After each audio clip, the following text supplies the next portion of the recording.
Hello, everybody, and welcome to Shadows of Khadesa. This is Chapter 3. Thank you so much for joining us on our first combat episode. I'm going to let our players introduce themselves to start off. Hi, I'm Brady, and I'll be playing Kai. Hi, I'm Gray. I'll be playing Siobhan. Hi, I'm Hayden, and I will be playing Nima. Hi, I'm Katie, and I'll be playing Akari. I'm Maddie. I'll be playing Zez. And I'm Zelfa, and I'll be playing Minji. And I'm Erin, your host and dungeon master. Thank you all again for joining us. And without further ado, we're going to jump right into the story. Last we left off, we saw a group of various adventurers, scholars, heroes, random citizens scattered through Khadesa's inner city, through the temple, the library, the academy grounds, as well as the areas surrounding it. During this time, we were introduced to some other characters and some members of the Council of Speakers, the governing body of Khadesa. Introduced to some various other workings. We know that it is currently the eve of what is known as the Day of Misfortune. And on this particular rainy evening, starting in the library, our various characters began to hear the sound of a beating drum, a drum that sounds only in times of warning to the city. Upon going upstairs to investigate, some of our characters discovered a kind of black void spreading out from the upper floors of the library. The same black void could be seen from the academy and the temple as well as parts of the streets outside this area where some of our characters find themselves at this time. So, we're going to start off at the library, having just run upstairs. Akari, you accompanied by Anglai, following the monks and soldiers to find this swelling, inky black darkness in this upper library room. The darkness seems to pull at the light of the lanterns, swallowing it, and basically rendering anything within this void invisible to your eyes. Kai, you come up the stairs shuffling after to find the same site, while you, Zez, down on the first floor with your friends from the library are guarding the door. And we're going to start off our initiative order with Sami, the monk that is accompanying you, Zez, as she kind of pulls you along with Fujimi to this back door. You see Fujimi kind of reaching the door, Sami taking a peek outside, and is just going to kind of hold at the ready. Meanwhile, upstairs, Akari, let's go to you. Standing there, your naginata in hand, this swelling black void in front of you. What are you doing? Okay, so first I am going to just close my eyes for a second, and part of me shimmers a little golden, and I'm going to cast Shield of Faith. Okay. I'm not using any kind of spell components, though, so it just sort of happens. And I'm going to turn to Lai and just give him this shrug. He's like, I've never seen anything like this. It's swallowing all of the light. You see kind What of is it doing? confusion and concern in his face too, and though he doesn't answer verbally at the moment, you very much get the impression he hasn't seen anything like this either. Can I use my action to make a perception check to see if I can perceive anything, I guess? Sure. Like, what do I perceive? Yeah, go ahead and roll for me. That is a 15. Okay. As you look into this void, you see tendrils of what almost looks like somewhere between smoke and ink, kind of reaching out, almost like tentacles trying to reach for something. And as you're looking at where they're headed, you see them actually going towards sources of light.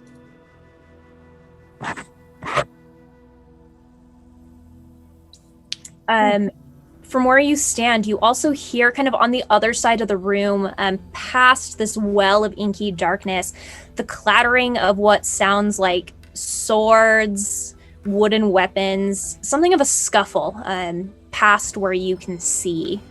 That is going to bring us to this dark void that you see. As it begins to kind of reach out. Akari, I would like you to make a wisdom saving throw for me, please. I'm good at those. 17. Okay. You feel kind of this cold presence as the shadow kind of like slips around your feet, kind of probing at you, but you shake it off. But it leaves you with this cold feeling. Something almost like an absence in your mind and in your heart.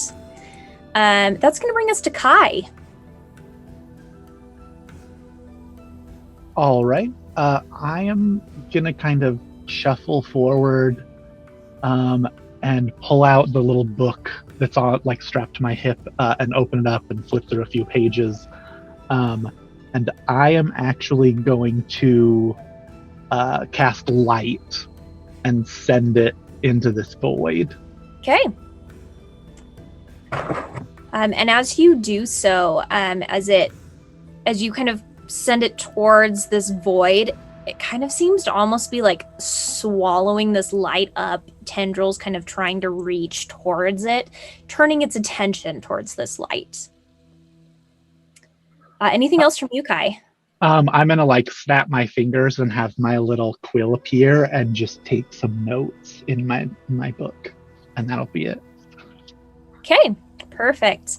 That's going to bring us to Onglai's turn. At your side, Akari, you see this aging fire Ganassi who is looking around and surveying his surroundings. This is a man whose primary mode of defense is fire. And he has made the realization that he is standing in the middle of a library. And he kind of makes a nervous glance around, sees the swirling shadows kind of creeping towards you, And you see him just lift up a foot and kind of stomp at it like he's trying to squash a bug. And as he does so, the shadows kind of dissipate a little bit, as if he's made some sort of contact. It's not the most effective looking contact, as he kind of is just swatting up with his foot and shoo, shoo. We should probably draw it outside. I think that's smart. I might have an idea. Okay. Downstairs, Zez. What are you doing? So we're at the door? Yeah, at the back door to the library. From last week, you said that we see the shadows kind of at the top of the academy? Mhm. Okay. What is this? Is it a shadow monster? And I don't know what to do, so I'm gonna hold an action, just an unarmed strike for if something happens, like anything aggressive. Okay. By your side, Fujimi also kind of takes a ready stance just outside the door in the rain, his eyes very heavily fixed on this like creeping shadow making its way down the academy walls across the courtyard.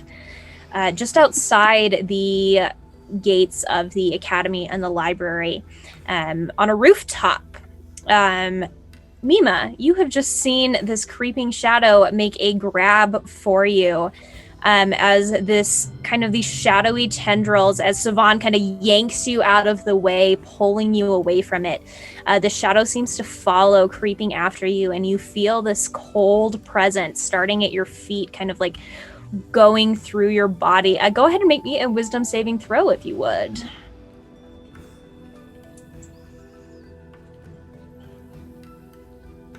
I am not good at those, so let's see how this goes. 16. Okay. You still scrambling backwards, being picked off your feet still by Savan's arms.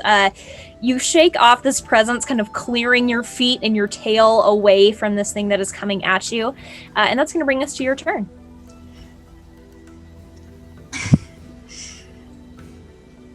I kind of return the favor to Savan and kind of drag him back with me as I take a few more steps, and then I will hold an attack action for if it gets closer. Okay. Savan, that's going to be you. Savan is going to take hardly more than a look at this thing and then look at Mima. This is above my pay grade. This isn't what I was asked to do. I'm leaving and you're coming with me. And he's going to grab her and go off of the rooftop, or either look for a way out, like whether or not it's jumping from rooftop to rooftop or like go down the rooftop, whichever is like the best form of evacuation here. Okay. First of all, Mima, are you resisting at all? No, that seems like a smart idea. Okay. Is you taking this ready stance, just feel yourself being basically hoisted up again. Savan, go ahead and make me a perception check.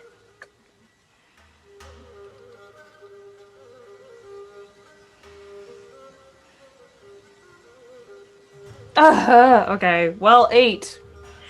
In your brief moment of panic, there's probably a better way down, but the only easy way down you see right now is to just slide down the roof. Go ahead and Let's go. Also, you can either do athletics or acrobatics for this. Well, considering being a rogue, there's definitely one that's better than the other. 19 for Okay. acrobatics. As you taking this glance around, trying to survey your surroundings to find the safest way down, but that sudden panic of not knowing what this is filling your mind, and now having Mima with you, you kind of just dig your wooden and metal heels into the rooftop and just slide down it, and with a actually pretty graceful leap, just kind of hop off the roof into a crouch, Mima still in your arms. And as your feet hit the wet street below. Cool. Then I'm going to use the rest of my action, my dash, all of that. I'm scooping her up and we're running. Great. Just to the north of where you guys are running through the streets from whatever this thing is, Minji, you find yourself outside the back of the main portion of the temple, looking at the inner sanctum, now being shrouded by the same inky black darkness, these black tendrils starting to reach out towards the temple itself, towards where you and your new friend Nari are standing. And it's going to be your turn. All right, how close am I to the tendrils? You're probably about 40 feet away. 40 feet. Okay, so I'll take like half of my movement to get kind of closer. Okay. And then I'm going to tightly clench my fist to the point to where my nails kind of like break the skin. Drop of blood will come down, and I'm going to cast Bane first level on it. Okay. That's a natural one.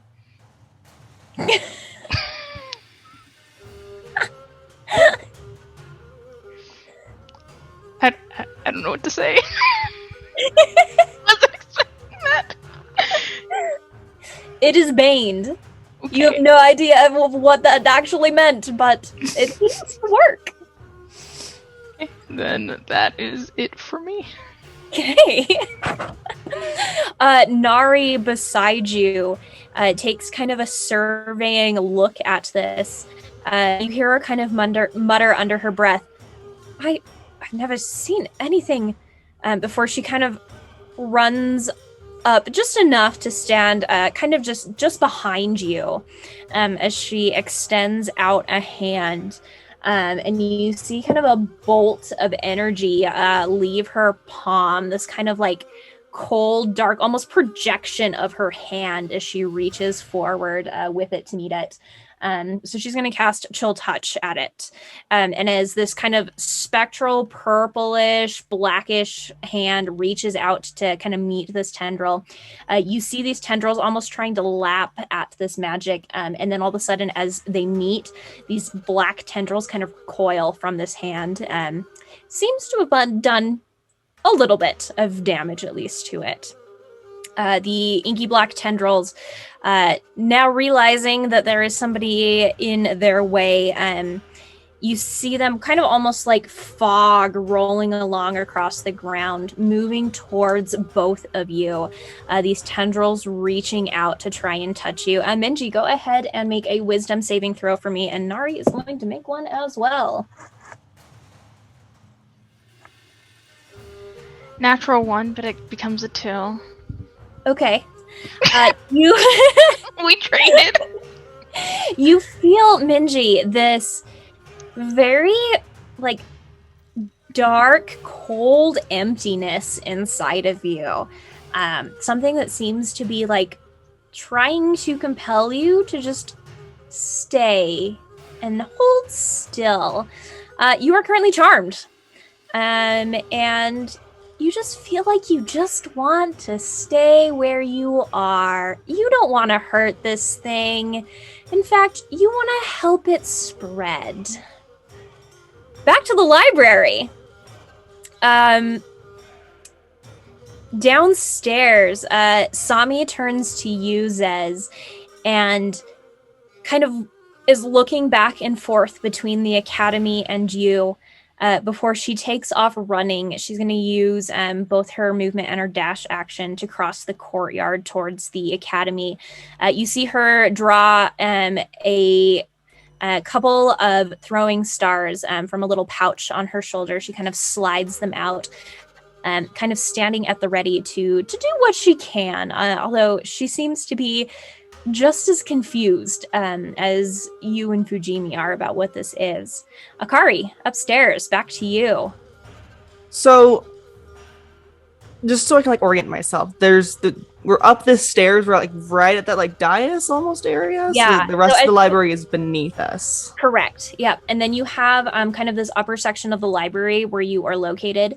It's you and Lai, this random older gentleman that's followed you up the stairs, a couple of soldiers and monks that preceded their way up here before you, and then just this void of blackness that's kind of going from wall to wall. And you can hear that there are people, and you can hear sounds on the other side, but you cannot see anything.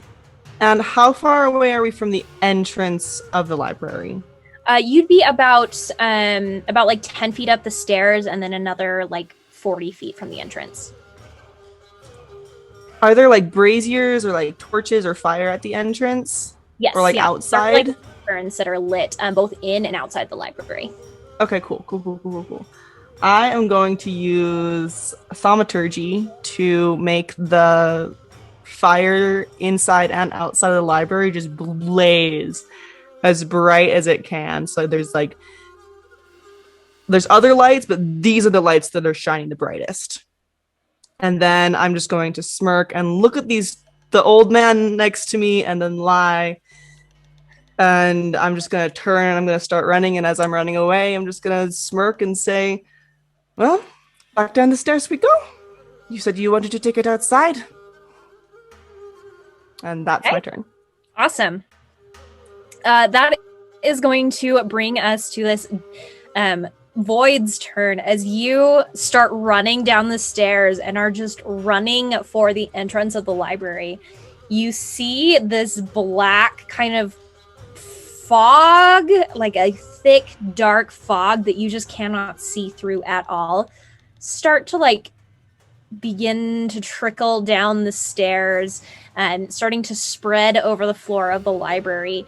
Zez, from behind you, you can suddenly feel this cold presence as there's like a flash of bright light. All the lights inside the library grow very, very bright.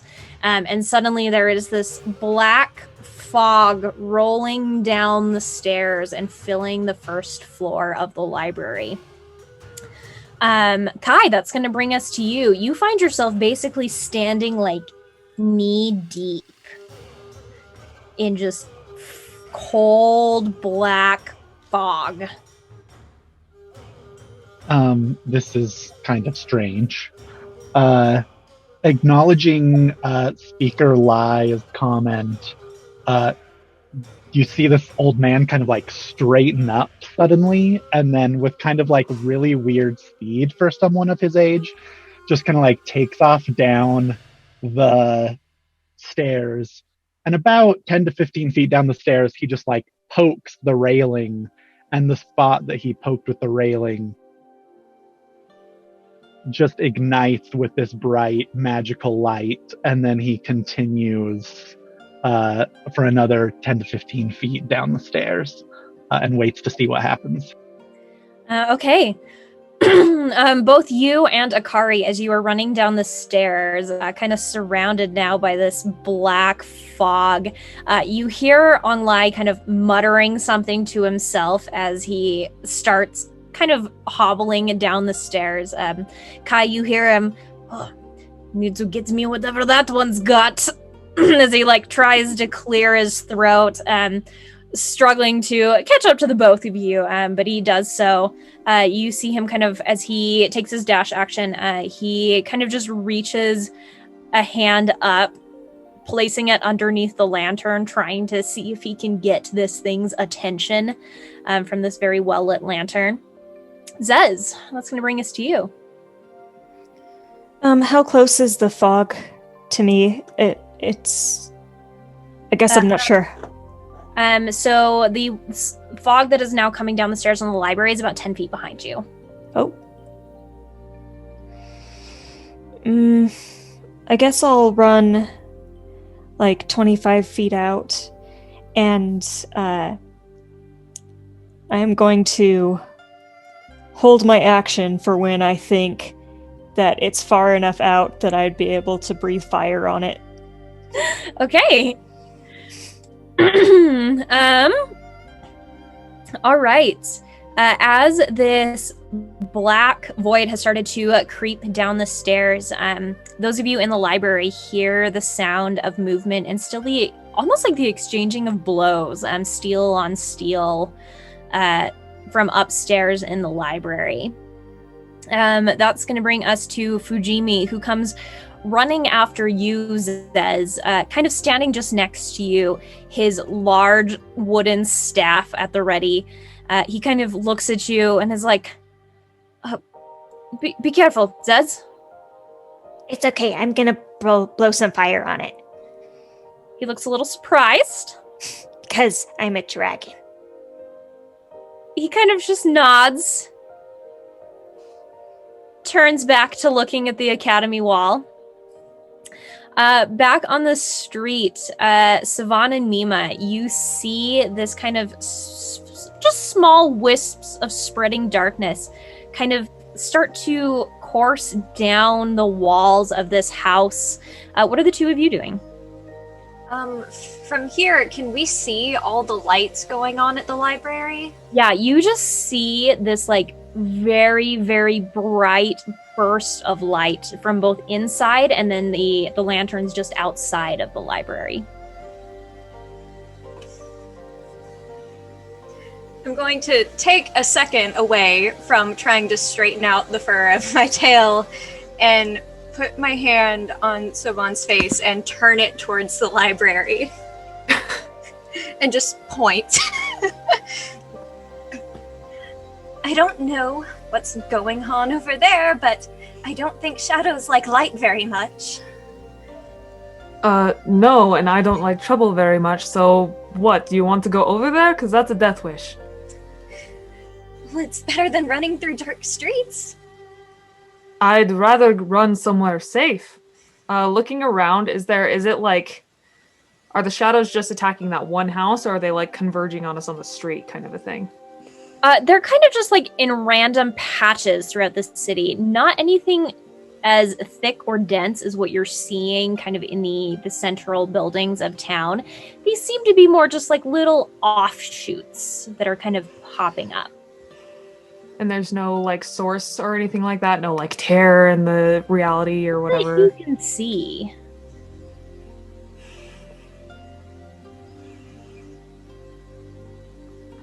I'm still carrying her, right? Uh-huh. And your face is like between her hands. I mean, it's the mask, but still. Yeah.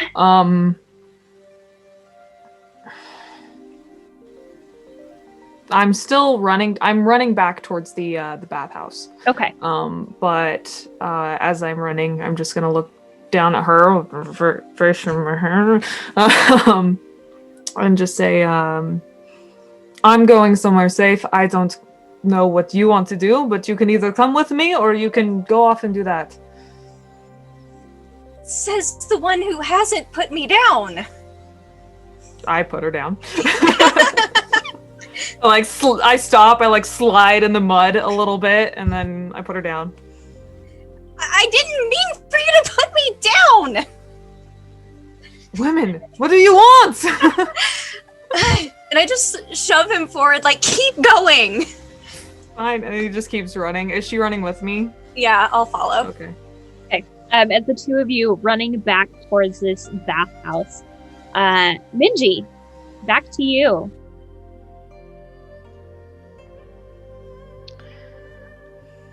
I'm just gonna stand there, honestly. Okay. As you kind of just stand there, this cold kind of just creeping up inside you. Go ahead and make me another wisdom saving throw for the end of your turn. Okay. 7. Okay. You still just feel that like empty nothingness. It's almost like an apathy deep inside you. It's just, nope, don't want to do anything. Just stay where you are. It's fine. Nothing to see here. As Nari gives you a quick glance, a look of concern in her eyes. Minji! Minji? As she turns back towards this void around you, she reaches up another hand, and you hear the sound of essentially what sounds like kind of an echoing gong through this area, as this inky blackness kind of shrivels away just a little bit from where the two of you are standing, before it kind of reaches back out, and on its turn, kind of calls to you again, and you you feel kind of more of the smoke kind of just coursing up your body. Would you please make me a charisma saving throw? Oh, I'll be good at this, I hope. 25. Okay. As you stand there, not really wanting to move, you feel almost like a voice at the back of your head, just hungry. It wants something. It wants you to want something. But you shake it off. It's just shove it to the back of your mind. You don't want to move still. But that can wait. Back to the library. As Sami goes running out across the grounds to the academy, you can see several soldiers and various monks also leaving the academy itself and coming out to these grounds. You see her kind of take some shots with her throwing stars at this darkness. They seem to kind of dissipate in little wisps around it, but it doesn't seem to do a whole lot as this black kind of creeping shadow just keeps spreading down. Akari, inside the library, this shadow catching up to you as the room very brightly lit. What are you doing? I can hear fighting behind me back up the stairs, though, correct? Yes. Okay. Thaumaturgy lasts for a minute, and it's not concentration. So I'm gonna keep that going, and I'm gonna be dumb. I'm gonna turn back around and pass the old men as I'm running back up the stairs. Okay.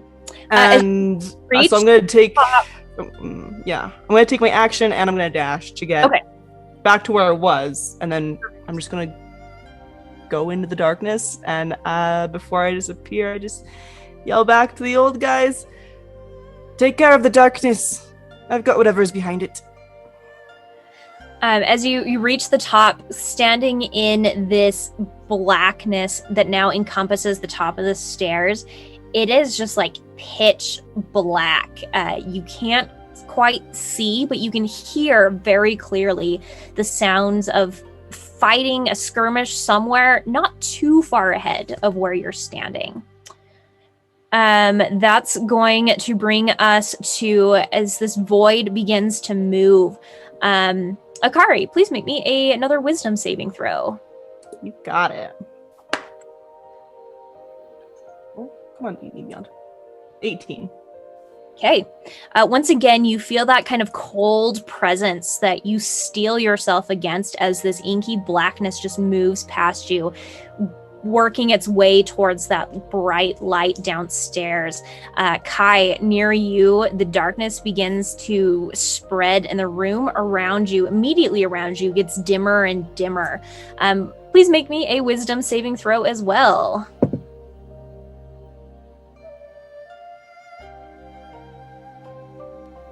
16. Okay.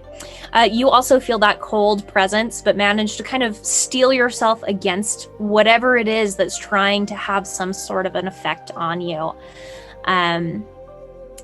Akari, at the top of the stairs, as this black smoke rolls its way down, the area around you begins to clear, and it's dim still, but you can now start to see the shapes of some of these monks and soldiers that ran up the stairs prior to you, and they seem to be turned on each other. You notice that a couple of them have this kind of purplish look in their eyes and just kind of these blank, emotionless expressions.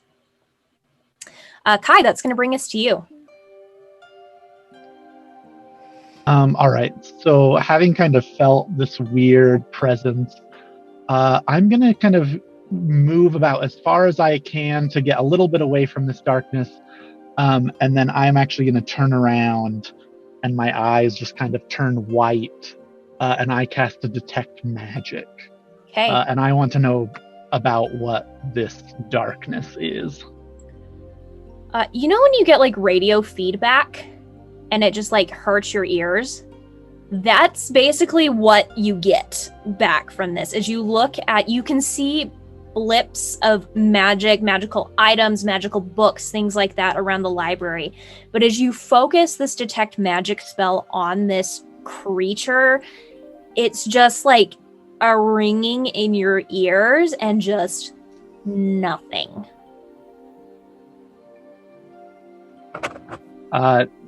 I like kind of take a few more notes in the margin of my book.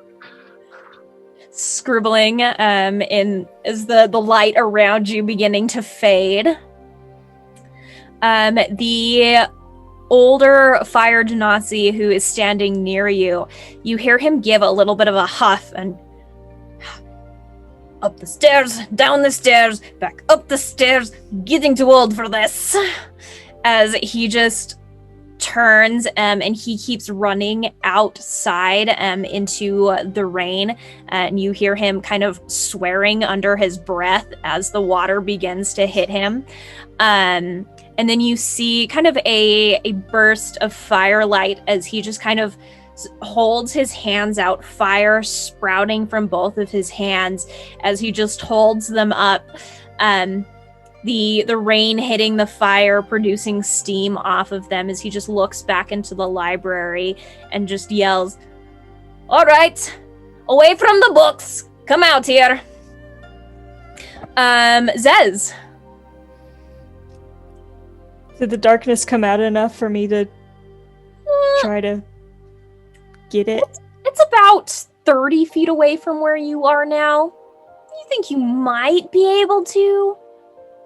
Okay, then I'm going to just take a really deep breath and just, like, I believe that I am a dragon at this moment. And then just, like, breathe out at the shadow. For kicks and giggles, would you please make me a percentile roll? Okay.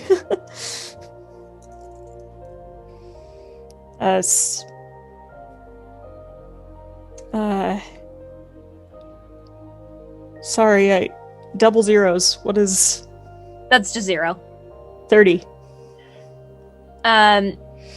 So as you, is it 00 and then what was the other number on the 10? 3? Okay, so it's a 3. Oh, 3. So 0 plus 3. Yeah, there you go. So as you just open your mouth, think you're a dragon. You just kind of cough a little bit. It's kind of like that dry cookie you ate earlier is kind of stuck in your throat still. I'm like really upset. I really thought that was gonna work. Anything else you would like to do? No. You feel kind of a little pat on your head as Fujimi reaches down to kind of pick you up and put you on his shoulder. Are you resisting? No, I'm sad. He's gonna put you on his shoulder. Hang on, little one. I really thought that was gonna work. Well, maybe your fists will work better. Let's go put those things. As he goes, taking a few more steps forward. Upstairs, Akari, you see once again the exchange of blows between some of these monks and these soldiers. Make me a perception check, please, real quick. I'm good at those. Ooh. That's a soft 20. Okay. And that like purplish glow in some of their eyes, it definitely catches your attention for a moment. But what really catches your attention is another woman standing on the opposite end of this upper floor of the library, double swords in her hands. She's got kind of bright red hair, very long, put into a single long braid in this fighting stance as she kind of locked in in combat with one of these guards that has that kind of purple glow in his eyes. You can see very much like her kind of darker skin, the longer ears. She's got a little bit more of a stout figure.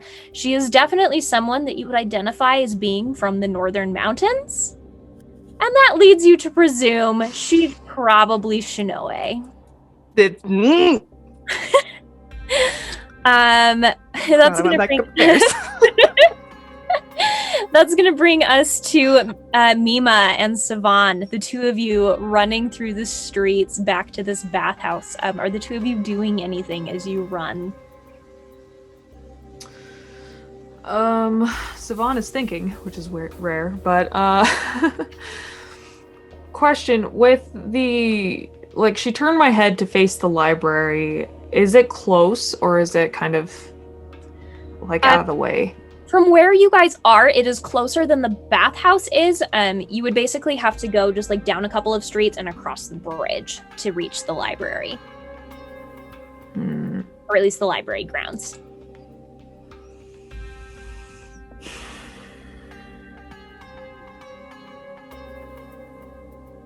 I don't know, Mima, you got anything?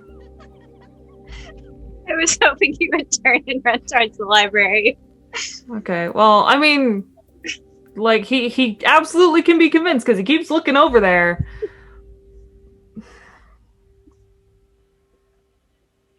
If you're going to keep thinking about it, just do it!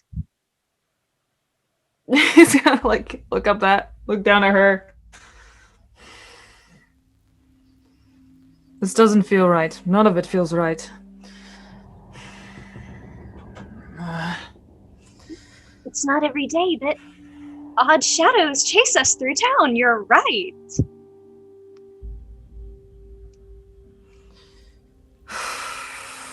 Boss is going to be so mad at me, and he's gonna grab her by the collar and yank her down the other street and start heading towards the library. Okay. Back at the temple, Minji, what are you doing? I think I'm gonna just continue vibing where I'm at. Just vibing in the shadows. As you're just standing there, vibing, man, it's kind of cold out here, the rain. Maybe you should go inside. Get out of here. You feel kind of a slap on the back of your head. And that is going to hit for a grand total of 1 point of damage as Nari just slaps you on the back of the head. And you hear this, will you pull yourself together? Go ahead and make me another wisdom saving throw. With advantage this time. Thank goodness there's advantage. 14. Okay. You start to feel your own self return. You shake off the cold a little bit. You find yourself standing in the rain. All of a sudden, the feeling of the rain just hits you real hard. You're not exactly sure what you've been doing for the last 12 seconds or however long it's been. As Nari looks at you, points down at these black tendrils, and just, are you with us or not? I kind of look down at my feet, notice the tendrils. Oh yes, I'm here. Good, because it's going inside. And she kind of turns and starts to follow. As you look behind you, you notice that as she is running back into the temple, these black tendrils are starting to snake their way into the main portions of the temple, trying to find these little offshoots of hallways. Back in the library, outside, you see Sami and some of the other monks.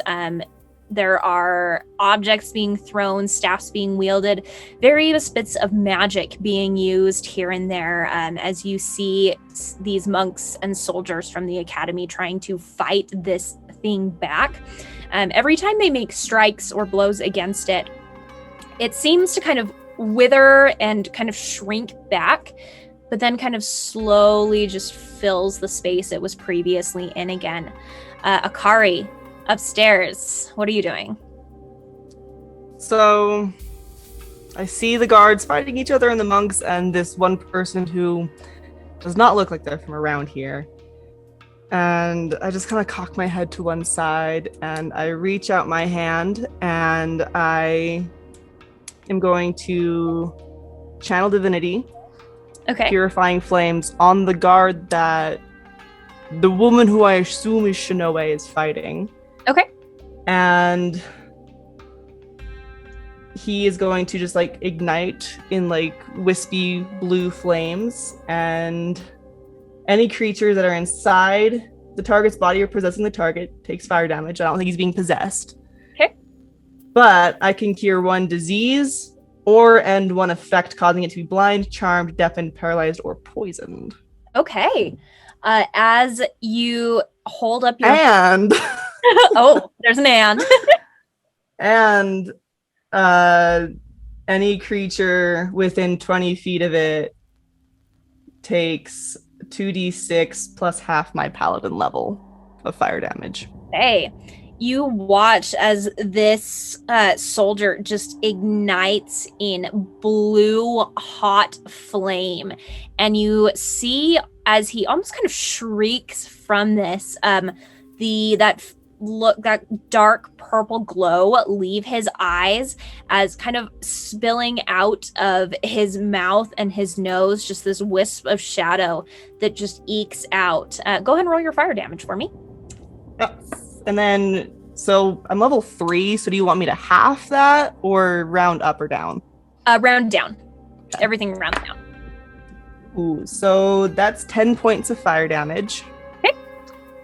As you suddenly see like this woman right in front kind of like raise an arm to shield her eyes, the flames kind of like lashing out as this burst of flame kind of just surrounds the radius, several of the monks and other soldiers kind of just catching the flames and the heat from this fire spreading outwards.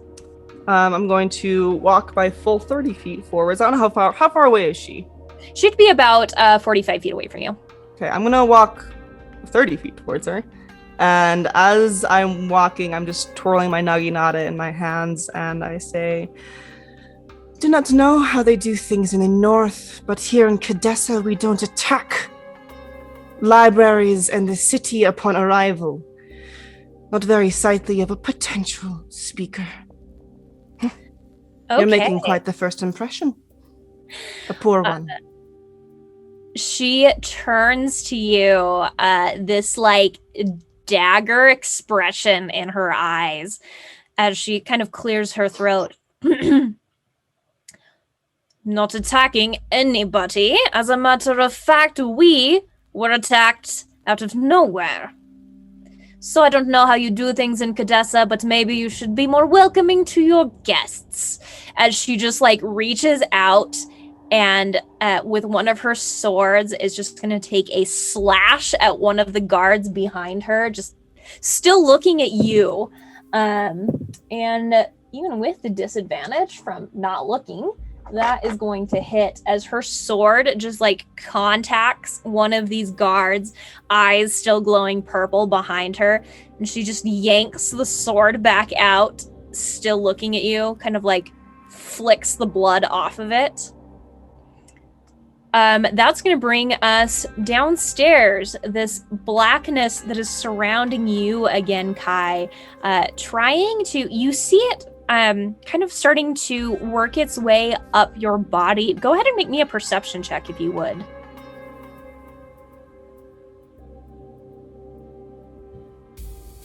That is a 20. Okay. You notice that it seems to have a pull towards your spell book. It wants whatever is in that book. And you notice that in addition to following sources of light, it seems to be following magic as it's being cast and utilized. I'm going to make a couple of rolls. Outside Zez, on Fujimi's shoulder, you see a couple of these soldiers outside the academy wall suddenly just stop what they're doing and just stand there. The older fire genasi near you, Kai, as the darkness spreads, you can barely see him outside now, is going to hurl some flame outside the library. As you feel kind of this warm draft through the library. For a moment, the shadows kind of part, and you can see some of these shadows kind of burning away as he just kind of like cracks his neck, yells into the library, "Still got it!" That's going to bring us to Zez. How far away are the shadows now? They're now about 10 feet from you. I think I'll jump off of Fujimi's shoulder. Okay. As far as I can, like distance jumping. And then with the rest of my movement, I'll try to take a kick at the shadows. Okay, go ahead and roll me an attack. Oh, natural 1. Oh, Does that hit? you start to run up. The grass out here is a little slippery, and as your feet hit the ground, you feel a little patch of like soggy grass as you kind of slip, kind of sliding instead of kicking. Whoa. And I'll just try to act like I meant to do that and bring it into another bonus action strike. Okay, go ahead. That is 24. That will hit.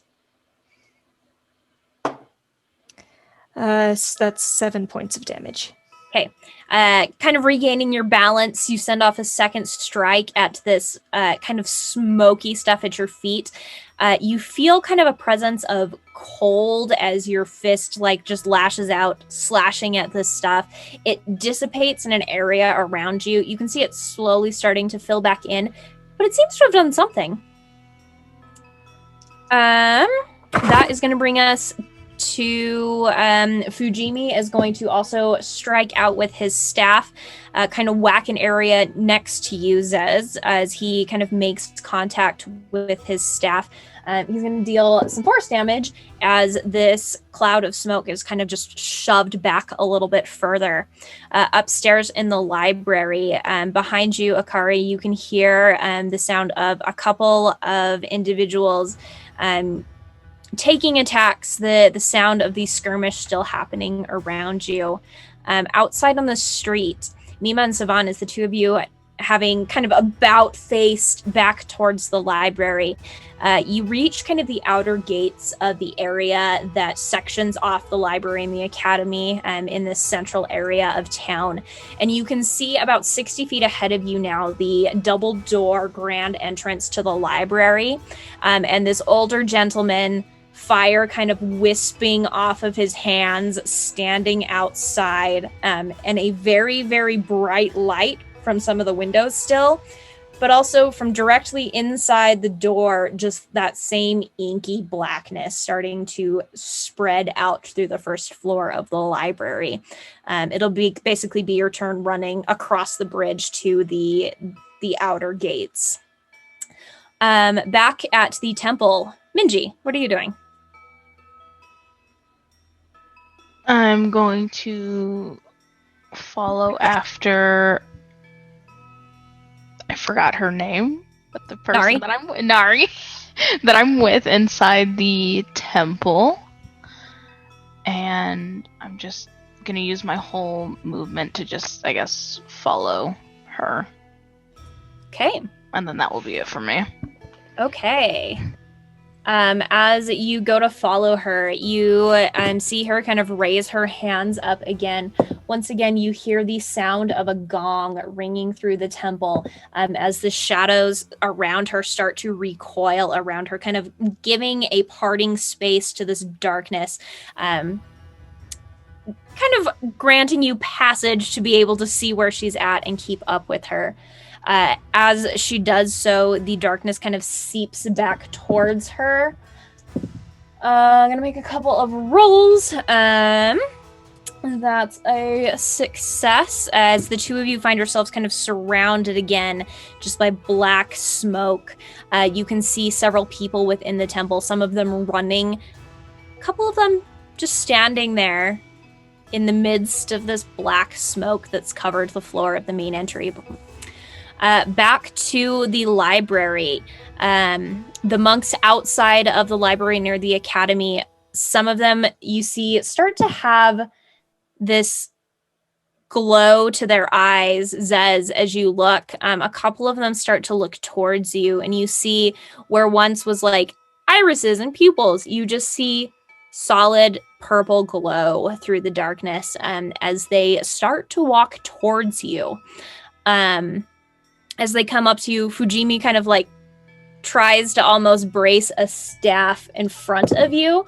The two of them that are going to reach you are going to take 2 strikes, 1 each at Fujimi, and he's going to take a total of 7 points of bludgeoning damage from the first strike, and 3 points from the second strike. As he kind of like tries to put himself in the way, you just hear this, says, "Run."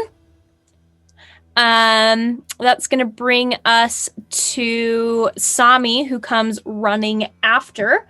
She's going to take a strike at the 2 monks who have just come after Fujimi. One of those is going to hit for 4 points of damage. And that's going to bring us back upstairs to Akari. I look at the soldier on the ground that she is just stabbed, and I'm not happy. I'm remaining my composure. And I begin walking towards her, almost in like a predatory, like I'm about to start circling her sort of way. I'm not attacking her just yet. But I'm definitely keeping my like readying and actually, if she attacks me, I'm going to attack her. But I'm gonna just cock my head again. And you didn't think that coming here and attacking soldiers of Khadesa was a bad idea? They're attacking each other and you attack them back. Does not seem strange, or is that also common in the north? You seem rather dense for a potential speaker. Kind of laughs, collects her sword, looks back at this body now on the ground behind her, and you can see there's kind of this black smoke that seems to be rising out of this body and dissipating across the ground. You can tell me, is that normal here in Khadesa? No. Is it sure not in the north? Then clearly there is something else at hand. Perhaps we're both in the wrong. I'm mature enough to see that, though. Her eyes just narrow, and you can see almost this, like, orangish tint come over her normally kind of hazel brown eyes, as you've seen this kind of look before in Lai when he gets really worked up. His eyes start to glow a little bit. That same kind of look. Downstairs, these black tendrils working their way outside of the door and around you. Kai, would you please make me another wisdom saving throw?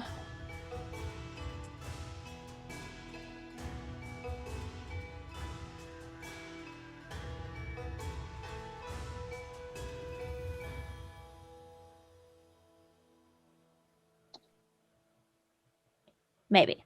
Sorry, weird technical difficulties. That's a 22. Okay. Once again, as this cold feeling comes over you, you just shake it away. And that's going to be your turn, Kai.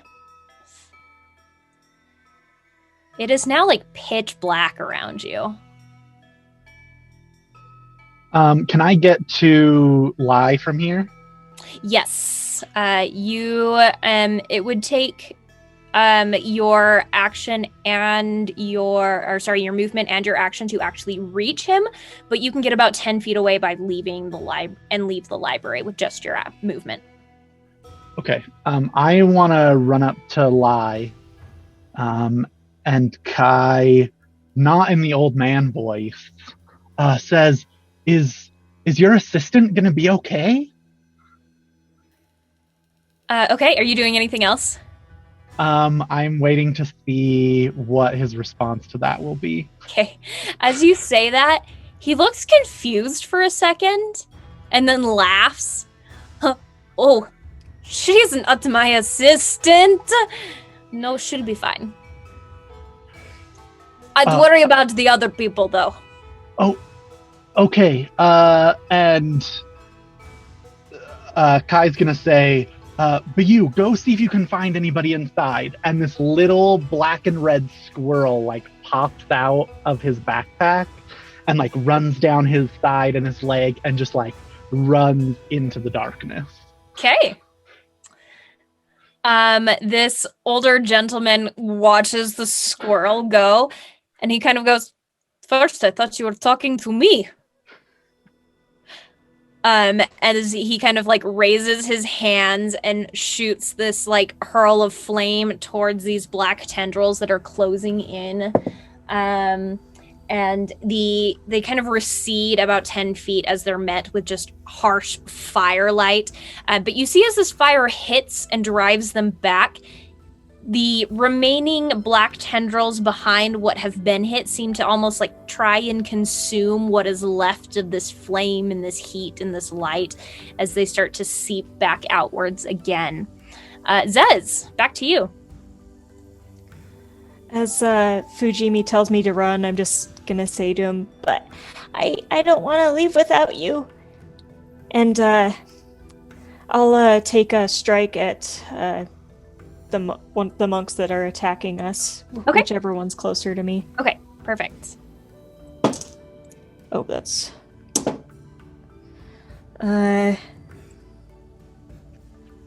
it's 14? 14 hits. Right. That's 5 points of damage. Okay. Bonus action to hit the other one, which is a 13. Okay. 13 does not hit. Okay.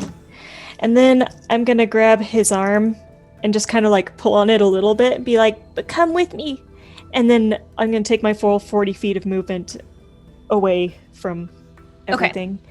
As you do so, he's going to reach out with his staff again and make his strikes. One of them will hit the same monk that you hit as he just whacks him for 6 points of non-lethal damage and just drops him. As this monk kind of drops unconscious to the ground, he lets you take his hand and starts running along with you. That's going to bring us to Mima and Sovan. Standing about 60 feet away from the doors to the library, about 50 feet away, really, from this older gentleman that you see hurling fire and this shorter, older gentleman who has just released some small thing back into the library. Do I recognize Lai as the Rosari leader or speaker? Make a perception check for me. Okie dokie.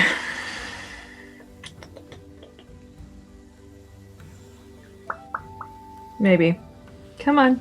Technology. It's trying. 1 second. I feel like we need technical difficulties. Ooh, 24! There we go. Heck yeah! His back is to you, but you've seen him enough times that you very much recognize those stupidly extravagant red silk robes with the big old phoenix embroidered across the back. You'd recognize that anywhere. Yeah, putting some pieces together because I was sent to investigate someone who's going to be the next, Roasari speaker, or trying to. I'm super sus of this building, but I don't want to be seen, so I'm going to try and go flank and be unseen by those two in the front. Okay. Whether or not Mima is coming with me, it doesn't matter because she's coming with me. He's gonna drag her. So, Mima, do you resist? No, at this point, it's just normal. Okay. In that case, will both of you make me stealth checks, please? 18. 9. Okay. Maybe I should have left you behind. Yeah. Mima feels like she's struggling a little to keep up as you kind of are just like pulling her along. However, it seems like for the most part, the two that are kind of standing in front of the building have other things to worry about directly in front of them at the moment. Yeah.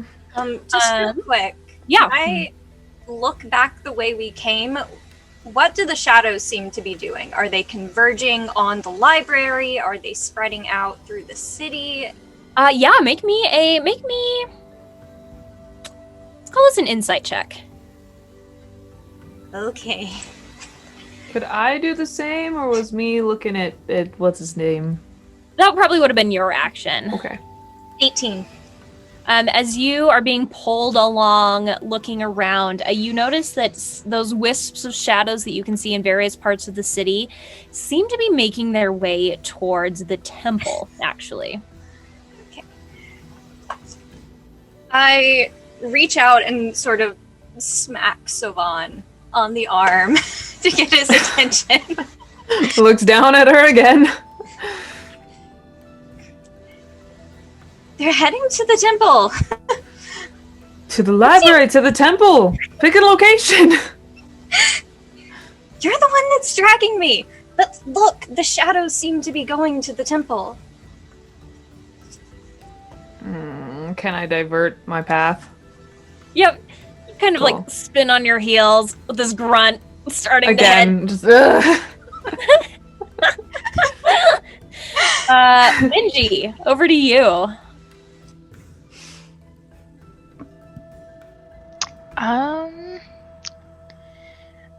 So we're like surrounded-ish by the shadows, correct? Yes. I am.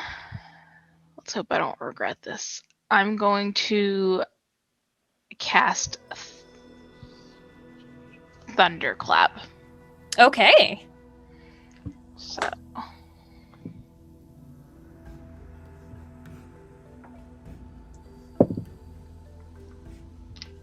No. No, it didn't work? No, that was a terrible roll. I rolled a 3. Well, and that's 3 points of thunder damage. Okay. As this loud crack of thunder from inside the temple, and that's up to 100 feet that it can be heard, right? Or 300 feet?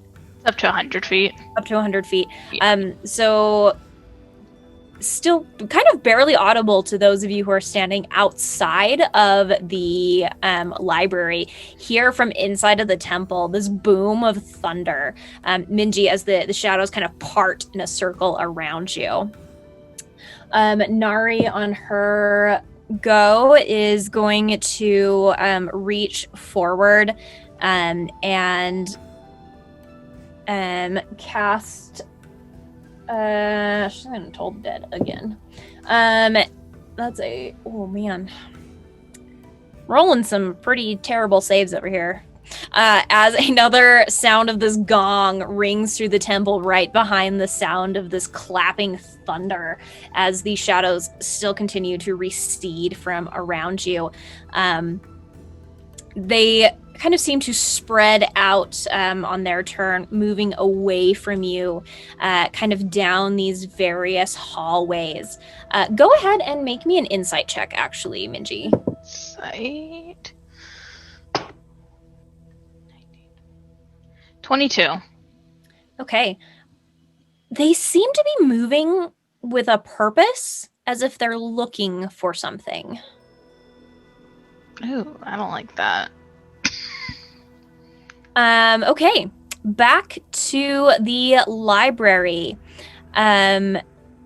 Sami, from where she is going to take 2 strikes at the remaining monk that had attacked Fujimi.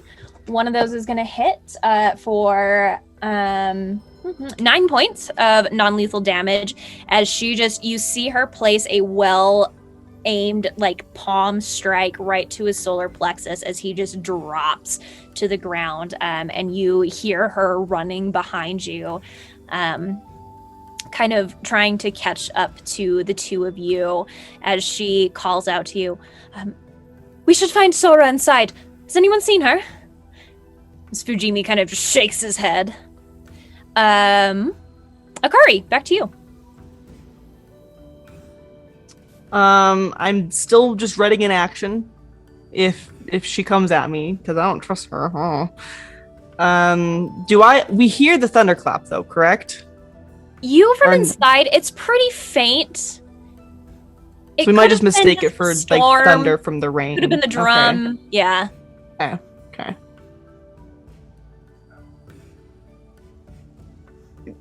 Do you really think that this is the best course of action then?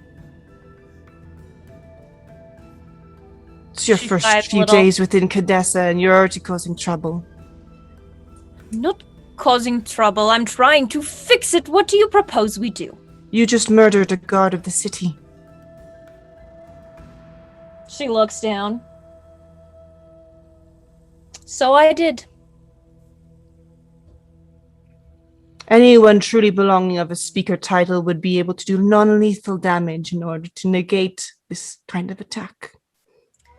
To be fair, I wasn't sure whether or not this was normal. Purple veins on people, yes. You already said that wasn't common in the north. Are you dense? She kind of just... Behind you. Well, I was writing an action, so... As you kind of are talking, you hear the sound of somebody drawing a sword behind you.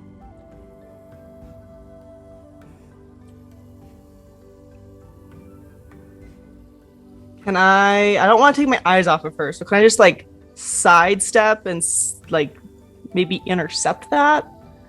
Early high armor class, so, like, good luck hitting me. Yeah, I would say go ahead if you would like to. You can attempt, like, an attack at disadvantage to just try and, like, hit him back. I don't really want to hit him. I just sort of, like, want to, like, parry the attack, Okay, I guess. Yeah, go ahead and just make me the attack roll at disadvantage then. Okay. So your target is the blade. Well, my lowest roll was a 15, and I got a freaking +4, so Okay. 19.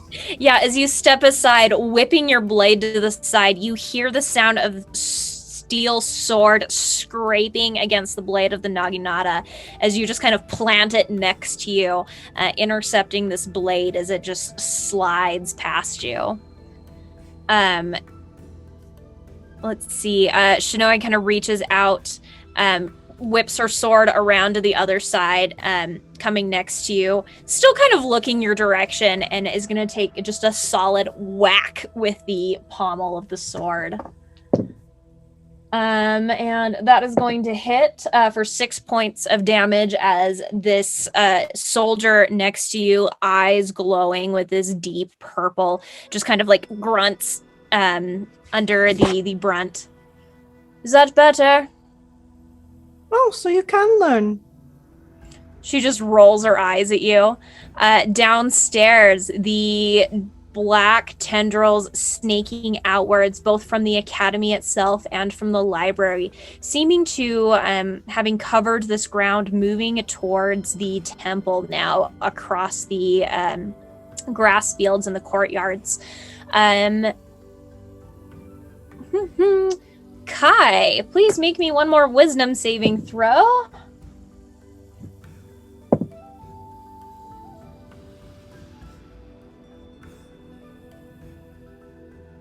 That is a 9.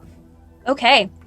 As this black darkness spreads past you, you feel this wave of cold hit you one last time. And this time, all of a sudden you feel this cold emptiness.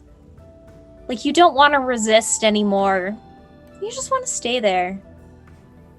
Don't get in its way. It's not there to hurt you. Everything's fine. And that's going to be your turn, Kai. So I'm charmed right now. Yes. Okay.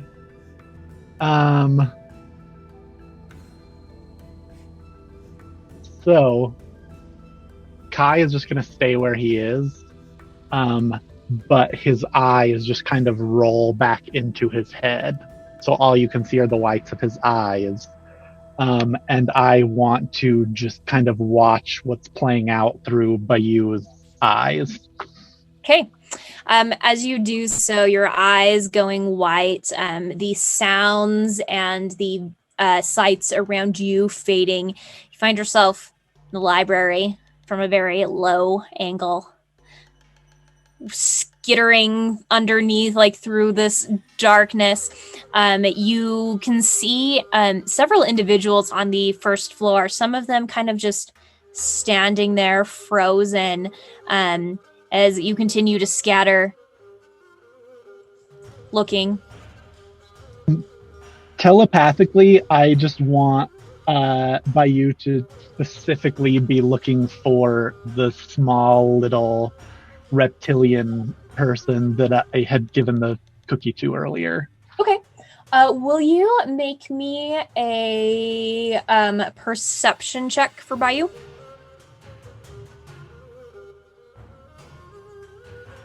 That's a 16. Okay. As this little creature running around, scattering through, you catch what you think is a glimpse of this small reptilian creature running alongside two other monks out the back door of the library. I'll Anything just else? have him keep an eye on that, and that's it. Great. Next to you, Lai turns once again, igniting his hands with fire as he kind of spins on his heels as this darkness is just surrounding the both of you. As he attempts to make another fire attack, but it kind of just dissipates as he catches a glimpse of just your plain white eyes, looks at you, which you don't see, and just... You kind of like feel a tap on your shoulder. Zez, back to you. Where was the last place that I saw Sora? Inside the library before all of this started. So I don't really know where she might be. Nope. Do you know where Sora is? I could go try to find her. Last I saw, she was headed upstairs with visitors.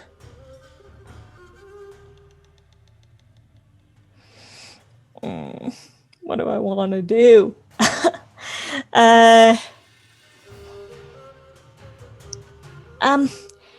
Stay right here. I'll go find her.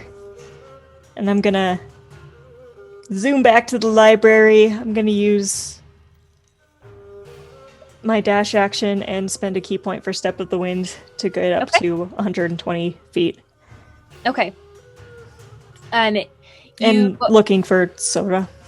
Start to run back inside, kind of getting to this point where you can just see that black smoke. You Step of the Wind past it, up the stairs, past where people are clashing to another set of stairs that you know leads up to the third floor where some of the office spaces are. As you run up the stairs into the third floor, the stairs lead into this hallway, and there are multiple doors that contain various studies and offices and things like that. Most of the doors are currently standing wide open, and you can see a couple of people standing in kind of crowding into a room towards the back. But you can't quite make it there. I'm just gonna yell out, Sora! Tewu! Where are you guys? May I leave? Back around, back downstairs, Akari, all around you, you see some of the monks kind of taking strikes at each other, at some of these guards, trying to subdue the ones who've kind of turned on each other. A couple of them have just sort of been standing there, not moving, not really doing anything, it seems. Mima and Sovan, the two of you on your heels, turning sharply to run towards the temple, you realize that this kind of black shroud of fog that has seeped its way out of the library is kind of almost going parallel to you towards the temple grounds. Anything the two of you were doing? Panicking? Hightailing it. Just, yeah. We're speedy. Just new. Thank goodness you're rogue too, so you can keep up. Yeah. The two of you just booking it across as you leave the grounds of like the academy and the library, crossing kind of the paths that lead into the walled areas of the temple. You can see from behind the temple itself, the inner sanctum, there's kind of a dark shroud that has fallen over that as well. You see people running out of the temple, some of them looking at you. One of them kind of catches your eye and just, run the other way. Nope. Minji, back to you. So I'm gonna continue, following after Nari. And then I'm going to clap my hands together again and cast Thunderclap again. Okay.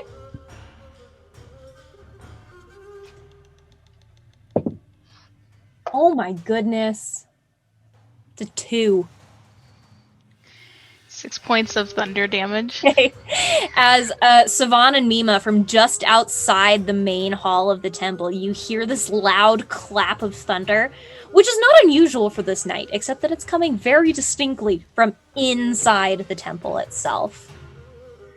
Nari, on her turn, is going to reach out. You see that kind of spectral hand reaching out to this black, inky smoke. And that is going to be a natural 20 on that chill touch. For 9 points of necrotic damage. That was a pretty bad crit roll. As it kind of pushes this black smoke away. The smoke seems to be moving away from you, definitely seeming to be on a different target now. At the top of the round, Zez, you hear a voice call back out to you. Zez, is that you? And you see the face of Taewoo kind of peek his head out the door. Oh, you're all right. And he looks slightly relieved as he turns back to whatever's going on in this back room. We've got a bit of a situation here. That's going to bring us back to Akari. Your Naginata still locked with the blade of this guard next to you, his eyes glazed over in this purple light. I'm going to flip my Naginata around and hit him with the blunt end of it. Okay. So, doing a little bit nicer damage instead of like the slashy slash stuff. Okay. Maybe 14. 14 will just hit. Oh, cool. So, and that is 4 points of bludgeoning damage, not slashing. Okay. So as you whip the back end of the Naginata around and kind of crack him over the back of the head, his eyes kind of like clear just a little bit as he just drops to the ground. And you see kind of like the little bit of wisp of smoke kind of leave his body. Shinoe We should take care of the other ones. looks down. Don't much like taking orders, but I think you're right. She reaches kind of to her back and, replacing the sword, pulls out like an eskrima stick, which she runs up and just whacks at one of the kind of glazed over monks for a 22 to hit for 6 points of bludgeoning damage as she just cracks him on the side of the head. Still standing. Downstairs, out in the courtyards, Savan and Mima, you just watch this black mist kind of spreading all around where you're standing, heading for the temple grounds, as if to surround it. You feel that cold pull, both of you, as it kind of like covers, washes over you. Both of you, would you please make me wisdom saving throws? I'm not good at this. 17. Do.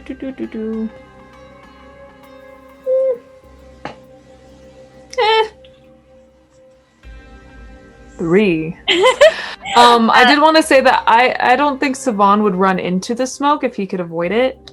It's pretty much But blanketing if it's- everything in this area now. Okay, that's fair. As you kind of feel just this cold wash of like a lack of purpose wash over you almost. Just this stay out of the way. It's fine. Nothing to worry about.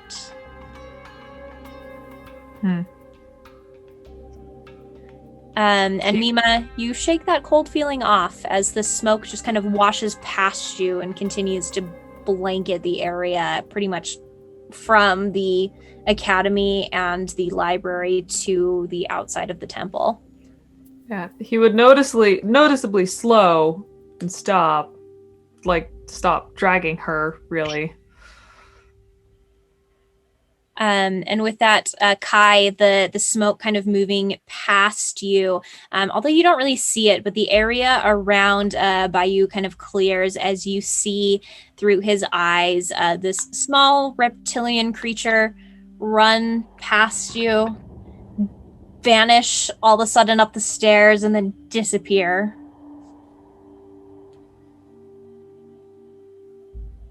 All right, I am going to just keep in the state that I'm in, and telepathically have BU follow Zez up the stairs. Okay. So this little creature skitters up the stairs. You see a couple of fallen individuals. What looks like an argument happening in the middle of a fight, and the woman that you had followed up the stairs earlier, the quote-unquote assistant, this large blade that she's just whacked somebody over the back of the head with and dropped him as Bayou just kind of like sneaks past. You kind of feel yourself still looking and hearing through this creature's eyes. You feel your body kind of being picked up and hoisted off the ground and then moved. Zez. I'm gonna kind of scurry up to where Tewu is, and he's looking in a door that's open. Is that? Yes. I'm gonna look in and see what's going on in there. As you look inside, Sora is kind of kneeling on the ground. She's holding what appears to be like a limp, unconscious, dead, you're not sure, a body of one of the monks. Near her on the ground is an open book, the pages of which are just jet black. And you see that this monk that she's holding, several other monks kind of crowded around, looking around the room, trying to tend to this monk. The monk that she is kind of cradling in her arms, you see their eyes are just jet black, open, kind of like face frozen in almost this like look of shock. What happened? Sora looks up at you. We don't know.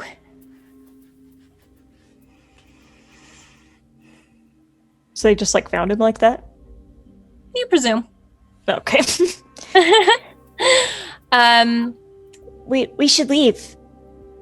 There's a shadow monster. Sora kind of glances around at the monks, kind of like gives them a nod. Back to Mima. What are you doing?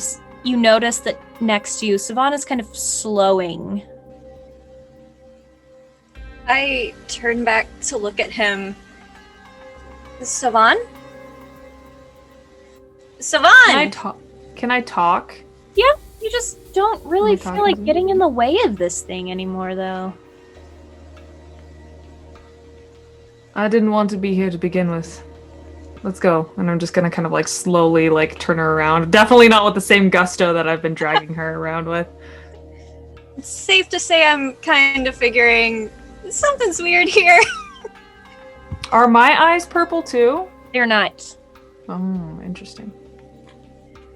Have we, running all this way, noticed other people just kind of stopping like this? There are some people that you've noticed. You kind of noticed that as you were running, there were people like out in the courtyard in front of the academy. Some of them were just stopped. I rear back and just slap him as hard as I can to try and knock him out of it. Go ahead and make me an attack roll. Oh god. Oh god. 16? Yeah. Yep. So that does 0 damage. You just whack him. Savant, you feel a pretty good whack. Doesn't really hurt, but it's enough to kind of like jostle you. Going to you, please make me a charisma saving throw. I mean, I'm better at that, but still. What? No! Yo, I can't! 5! As you're kind of standing there, all of a sudden that cold, empty feeling inside of you turns to almost this like hungry rage as you hear in the back of your mind, Oh no. a traitor, find the traitor, find him. And Mima, you look as Savan's eyes glazing over, just peeking out above the Oni mask, begin to turn purple. I know. Minji. Alright, so I'm gonna continue just following after Nari, and then I'm gonna like get ready to do another clap, and then I'll just stop. I think that's enough clapping for me right now. And then that's it for my turn. Okay. As Nari just... The clapping seemed to be working. You could continue a little bit longer, maybe. As she kind of raises a hand again, the sound of a gong ringing out as the shadows kind of like recoil around her as she's trying to make a path. What do you suppose they're doing? Looking for something, maybe. As they continue, as she kind of continues to make her way through the front of the temple, she kind of peeks her head outside the front entrance door people have been running out of. There are still some various individuals kind of standing around. You notice that one of them kind of had been standing near one of the doorways, like one of these offshoot hallways in the temple. All of a sudden, her eyes turn kind of a deep purple as she looks towards the both of you, but then turns and starts running down this hallway. Perhaps we should follow that. Yeah, I agree with that. Okay, back in the library. Zez, Sora still kind of cradling this monk, kind of lays the body down, kind of tries to shut what is like left of these eyelids. It almost seems like they've been burned in a way, and the pupils, the corneas are just black, with kind of these black patches, dark veins, kind of spreading out away from the eyes. Zez, why don't you take the other monks, lead them out to safety? What about you? Don't worry, I've got this. Okay, promise? I promise, be a good helper now. I'm a real good helper. I know. Akari, back to you. Okay. I feel like I can't leave this place until all these people are like dispatched. So I guess I'm just gonna work with Shinoe and uncharm people who are either purple-eyed or just like standing there. Okay. As you turn, you notice that there's another soldier about 10 feet from you who has kind of just been standing there, now kind of like looking to you with that deep purple hue in his eyes. All right, I am going to charge at him, and with the blunt end of my blade, I'm going to hit him. Okay. Not slashing, just kind of bonk him. That's a 16. Okay, that definitely hits. And that is that a 9? Yeah. So that's 11 points of damage. Okay, as you whack him, just this solid thwack with the blunt end of your naginata, he's just kind of barely pulling himself out of this like trance-like state that he's been in, looking up at you as your staff just smacks him in the head, just kind of crumples, drops. You see the wisps of smoke leaving nearby. You see Is there another person nearby, or is it just him? There is about another 10 feet back a monk who is still just kind of standing frozen. Because my naginata is a reach weapon, so oh yes, yeah. With my bonus action, I'm gonna bonk him with the other end. Okay. Just like the flat of the blade. Yeah, just like bonk bonk. So then there's 17.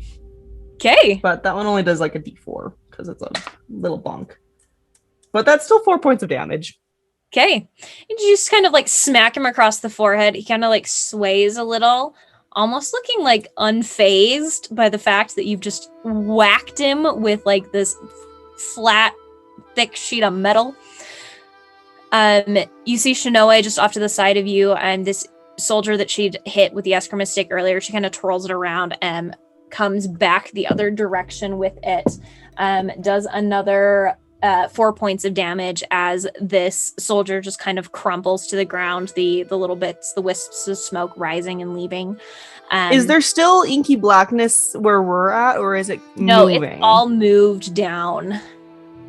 And if you want to kind of look over like the railing to the lower portions, you realize it's left the library. Wherever that's going, this is the true trouble. We should take care of this here and then follow it. If you're up for it. Shinoe just grunts. Outside, this inky blackness moving past you, Mima and Savan. Savan, you feel almost like this pull to follow it, to chase whatever it's chasing. This like anger and this drive for revenge or something, and you just hear in the back of your mind, feed the traitor, I hunger. And it just sounds like this jarble of various voices. Kai, what are you doing? So I can see through Bayou's eyes until the beginning of my turn. Did I see who picked him up? Yeah, it's you are now being like hoisted up. You can see like the red draping silk of this older man who, despite the fact that you're not that big, seems to be struggling a little bit. Okay. Are his eyes purple? No.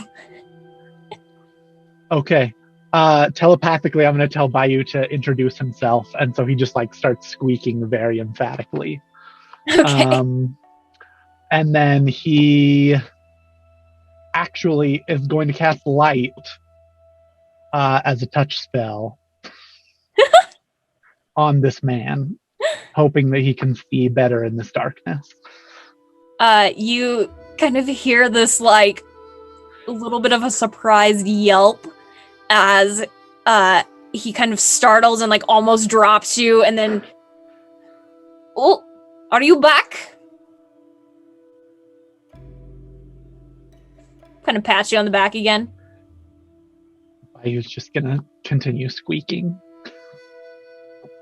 What is going on here? And you kind of feel yourself continuing to be carried away. Okay. Let's see. Zez, back to you. Okay, let's go. We have to get somewhere safe. That way. And I'll start leading the monks out. Just as far as I can get, I guess. Just Okay. it'd be 80 feet, I guess, if the monks can keep up. All right. Mima, what are you doing?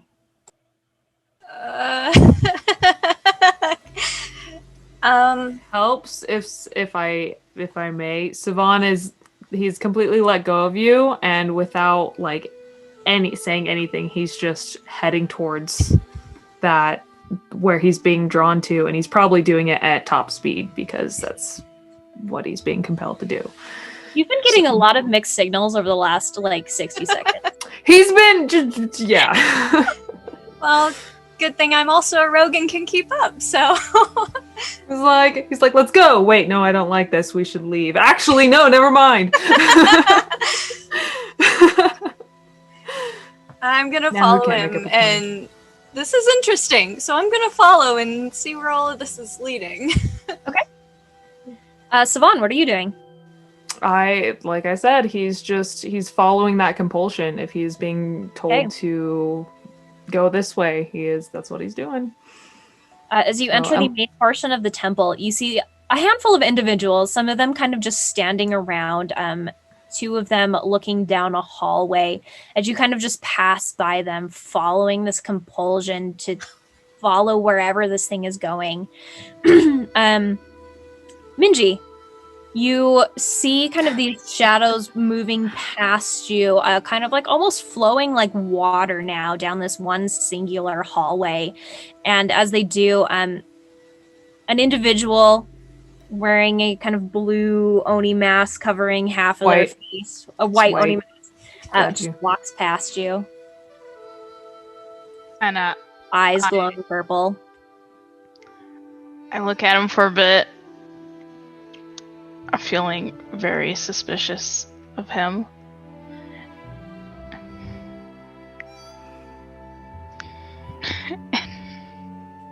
And I'm gonna Do go back I to get- clapping. Yes, thunderclap. Do I also get the feeling like this hunger, or like am I compelled to like fight things that are giving me aggression, or Only do I they still get in feel your motivated way. to go the other way? Oh, well, I'm sorry. Like me now. Okay. So just like not paying attention to you, and then I guess Yep. you clap. That's cool. Do I need to make a save? What do I need to do? Constitution. Okay. Since I'm following, am I gonna have to make a save too? Probably. I think you're following like within 5 feet, I think, because it's a pretty short range that actually takes the damage. Yeah. Are you pretty close to me? Yeah. Yeah. All right. 19. Wow! Finally, natural 20. Okay. There it is. There it is. 22. So It was 13, so good. I didn't want to have to hurt anyone. do I just not take any damage at all? It is, yeah, no damage. But both of you hear this crack of thunder as this kind of feminine-looking figure, cat ears, kimono on backwards, just claps his hands together as the two of you go walking by. Next to him, a very pale woman, very dark hair, elegantly piled on her head, just kind of reaches out. You hear the ringing of a gong as the shadows once again kind of part around her. she starts to follow the two of you, kind of at a cautious distance, about 10 feet back, trying to see where the both of you are going. As you are kind of entering this hallway, Minji, from where Nari is kind of following, you also see from deep down the hallway, you see a very bright light that kind of radiates out, coursing through this hallway, breaking up the darkness. Savan, go ahead and make me another charisma save. Well, let's see. I used my natural 20, but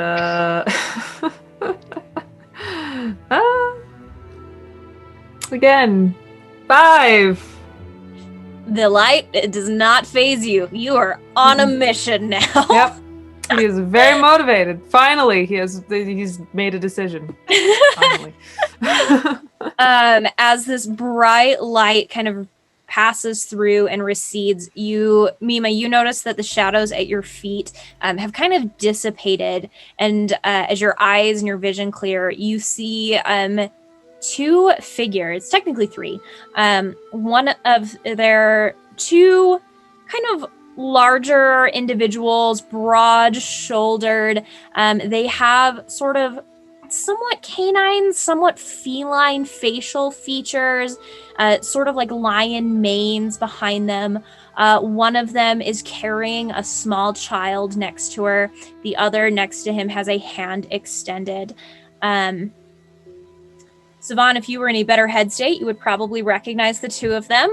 Mima and Minji, the 2 of you, go ahead and make me a history check. Oh, 10. Well, question. 21. Can I argue that I do recognize them, I just don't care. Yeah, you probably do recognize them. Cool.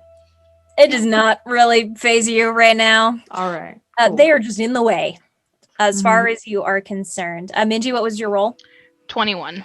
Okay, you definitely recognize these 2, having hung around the temple grounds playing music a lot. They're a little reclusive, but these 2 are pretty much exclusively known as the twins.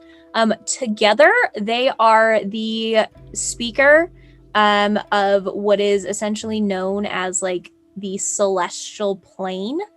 And they've been speaker for a little while, but they don't tend to show themselves very much. So they're twins. Do they look the same? They look very similar. One of them looks more masculine, one of them looks more feminine.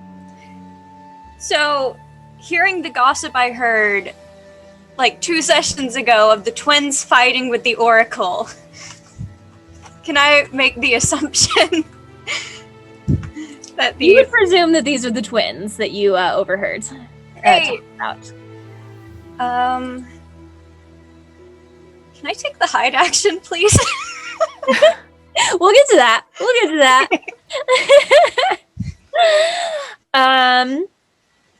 Okay.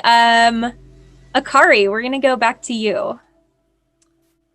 How many guards and monks are left up here? Really just, there are a few monks who look normal. There's one other soldier who still has that like glazed look of just not moving. Okay, taking this survey information, I'm just gonna like look around and nod, and I'm gonna turn and I'm gonna run, and I'm gonna look back, and to Shinoe, I'm just gonna yell, "You stay and take care of the rest of these. I'm going to forge on ahead, and darling, stay. I'm going to cast command." Okay. So, wisdom save of 13. Oh, that's a fail. That's an 11. She stays! And you see kind of nearby the soldier that is just like glazed over, not moving. she just like, she starts taking a step towards him and just stops. Good. Perfect. It's called delegating. And I'm going to just book it towards where I saw the blackness going. Okay. Hopefully to find Lai. Hopefully also still alive, because I worry for that man.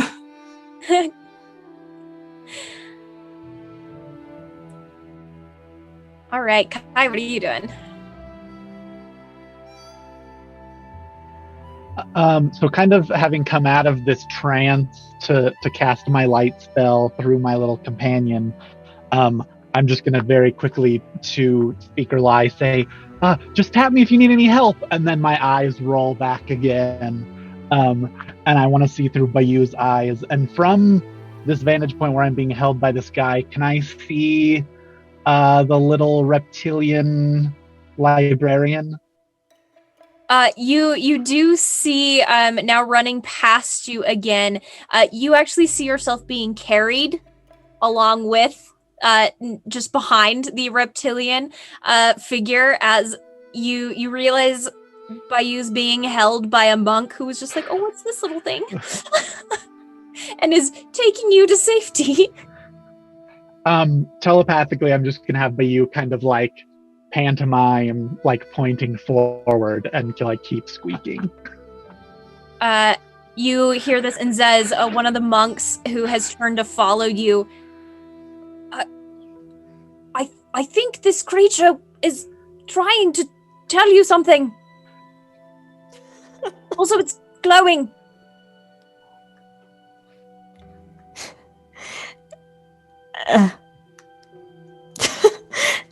I'll look at it. It's a little fuzzy guy. See what? Like pointing and motioning. Oh yeah, it's okay, fuzzy guy. We are going that way. I think he wants to get out of here. It's okay. We'll keep you safe. And and the last thing you kind of see through Bayou's eyes is it being like tucked into the fabric of like a shirt.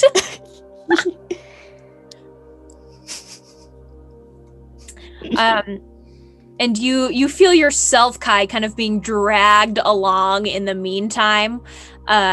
Your body, your sight and your hearing is elsewhere, but you can kind of feel yourself being moved. Zez, as you continue to run with these monks, one of them with this like small little fuzzy creature now shoved in his shirt, kind of running outside. As you get back to the outer portion, all of you kind of gathered. Mima, you trying to hide. Savan, you're feeling this just like compulsion to move towards whatever these shadows are moving to, past these twins, past whatever is in your way to what's behind there.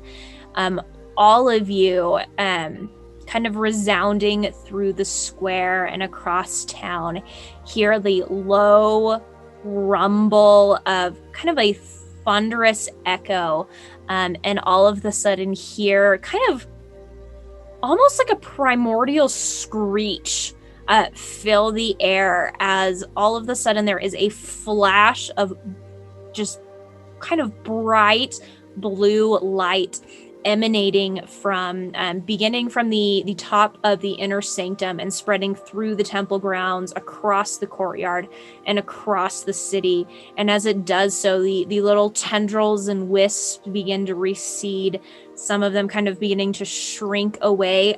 Savan, go ahead and make me a constitution save with charisma save with advantage this time, please. Oh, are you giving me advantage because I'm sad? Not quite. Because I can't roll anything better? Okay. Oh my goodness. 13? Okay. We'll get to that in a second. Oh no.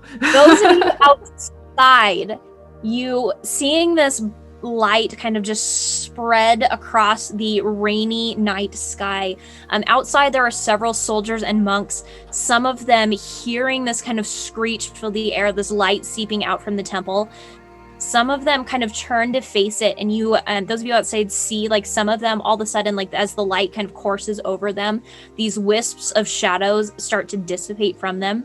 However, you see some that turn and run, eyes still purple as they're finding places to cower and hide, running away from these temple grounds, kind of scattering into the night. Sivan, all of a sudden you feel this like rush of just bright, warm energy course over you, almost like forcing the air out of your lungs, and with it you see tendrils, these wisps of smoke. You were so lucky 13 was the same. Oh, lucky boy. As these wisps, Mima and Minji, you see the wisps of smoke leave, and you find yourself standing there in the middle of the hallway, not totally sure how you got there. Mima and a couple of strangers behind you, and in front of you, and the two people that you recognize to be these twin speakers behind you. Another one of the speakers, Nari, next to this kind of feline-looking figure. And as this light kind of dissipates, people running, there's kind of a silence that settles over, receding just to rainwater streaming down. Those of you inside the temple, so Sivan, Mima, and Minji, these two twin figures kind of step forward. One of them, the more masculine of them, clears his throat, looks around to all of you gathered there, looks past you for just a moment. Nari, are you all right? I'm fine. Don't worry about me. Are you okay? The Oracle? And they kind of, the two of them look at each other, shake their head. We thought he was down that way. He ran back to the inner sanctum. I warned him something like this would happen. The kind of feminine figure, he's not listening very well these days. Stubborn though he is. You hear the sound of heavy, kind of metallic footsteps across stone, coming from the back doors of the temple, as you see kind of a small figure, probably only about like 4.5 feet tall, body of like a child, wearing deep red silk robes, golden sash, and they're wearing a mask made out of like gold filigree that kind of obscures their face, kind of a golden crown of spires protruding off of it. And this kind of voice echoes throughout the chamber. Sounds young, but has a little bit of an echo to it, almost as if there's kind of a deeper presence behind it. Do I hear you tarnishing my name again? As this kind of masked figure turns its face towards these two twins, the two just look at each other. Kind of feminine figure rolls her eyes, kind of adjusting the position of the child on her hip. You're welcome, by the way. For the record, I did listen to you. I just did things my way. Kind of looks back to you, Sivan, Mima, Minji. Not so many would stay to brave whatever that was.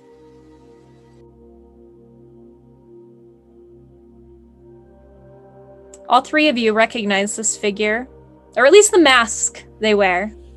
This is the Oracle, a rather reclusive figure, speaker to the Great Ones. I fight all instinct to have some sort of sassy remark at the fact of, Sivan was compelled to come here and actually wanted to run. But instead he just bows, like full blown, like on one knee, like hand down, not looking them in the eye. He doesn't say anything. Well, kind of glances around one more time, looks to the twins, looks back to Nari. Nari, gather the speakers. We've got work to do. And he just kind of spins on their heels. You hear the click, click, click of like these metal-lined shoes tapping across the stone floor as this figure retreats back towards the inner sanctum. Nari looks at you, Minji. It's been quite the eventful night. Thanks so much for playing music. Don't forget you left your instrument back there. I'll see you later. I? She kind of like waves a little, looks to the twins. I'll get the others. You should follow him. He doesn't look like he's in a good mood. As the twins kind of just look at each other. The two exchange a little bit of a glance as the kind of feminine one goes, I'll go find Vin. You go find Aito. How's that? And Nari nods. Well, in that case, I'll go find Lai. He's got to be around here somewhere, and then somebody can flag down wherever that bird went. And just walks away. And starts to kind of head out the door. Akari, Kai, Zez, leaving the library grounds. You see a number of people kind of starting to gather, some of them coming out of hiding places, some of them monks or soldiers who have kind of either come to, been freed of whatever sort of spell or effect they've been under. You see individuals still running away, their eyes still purple as they kind of disappear. Some of the soldiers start to give chase, but turn instead towards some of the wounded or those who are coming out of things, making sure that they're all right. You see Akari, you see Lai dragging with him this like smaller old gentleman whose eyes are just like plain white. Seems to be like not really with it. Do you need help with that? He's heavier than he looks. Pick him up. You just pick him up with one hand by the back of the shirt. Yeah, I'm strong. Or you know, I Don't mention it, old man. Thank you. To be much faster to get to the temple, I'm carrying him than you dragging him. Yes. You're headed that way? As you look across from the temple, a woman emerges, very pale, dark hair, wearing these kind of like turquoise silk robes. Lai! Old man, where are you? Oh, there you are. I think you're being summoned. So it would seem. Business probably about all of this to be done. You should, come eavesdrop. I was going to ask to tag along. Should I keep this one with us, or do you think the city guard can take care of him? He looks around. Doesn't He's seem probably very fine. responsive. Put him down. I just gently put him back on the ground. Kind of like drop him to the ground. Kai, all of a sudden through Bayou's eyes, you see light as this monk kind of withdraws this fuzzy creature and sets it on the ground. There you go, little guy. All free. Be free. I'm gonna have Bayou just kind of like run to where I am and kind of come back out of this trance. And seeing these two figures and Speaker Lai walking away from me, just like furiously flipping pages through this book that I have. I'm gonna chase after him and back in character be like, "Oh, Master Lai, would you? I'm writing a book. Would you be willing to make a statement?" He sighs. On second thought, bring him with us. We'll deal with this later. Him, really? Sure! He barely looks like he can see 2 feet in front of him. Well, he can wait outside too. Keep you company. And when Bayou catches back up to me, I'm gonna pull out another little biscuit and break it in half. Hand one half to him as he crawls back into my backpack and just pop the other half in my mouth. All right, Even come along, magic good sir. mans. I get think you your he's mad, Lai. Are you sure you want to bring him along? He seems mostly harmless. A little crazy, maybe, but mostly harmless. Well, it's never stopped you, so I suppose. We'll get to your statement later, good sir. Oh, thank you, thank you. And he's still taking notes, but the ink that he's writing in is like this very brilliant red on this sheet that he's writing in. A good chance to get my last word published. As he kind of was like trying to nosily see what you're writing. Yes. It is really good. This could be my last statement, you know. Got to put something in the history books. If you're really nice to him, he might let you make a statement too. And he kind of like gives you a little bit of a teasing smile. You know, I prefer to let my actions speak for me. Most people can't take the venom that comes from my mouth. Oh, well, it's a good thing I seem to be immune to it. Only reason I'm not dead yet. Must be a perk of being a speaker. Oh, speaking of that, I met the other girl. I left her in the library. Oh! You'll have to fill me in on the details. Oh, believe me, I will. She was Great, I love gossip. exactly what I would have expected from someone from the north. He kind of rubs his hands together a little bit, smiling. All right, to this meeting, and then Yes. we're going to talk. We shouldn't we'll keep talk to Nari you. waiting. As the three of you catching up to Nari kind of follow back into the inner sanctum. Zez, you are approached by Fujimi and Sami, who Sami just picks you up in this hug. Are you okay?